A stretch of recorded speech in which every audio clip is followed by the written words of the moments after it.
كلا والقمر والليل إذ أدبر والصبح إذا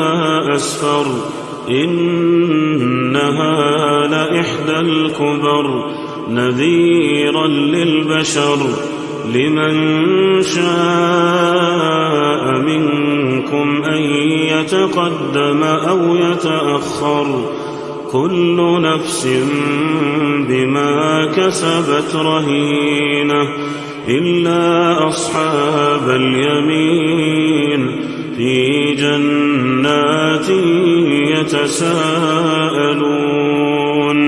يتساءلون عن المجرمين ما سلككم في سقر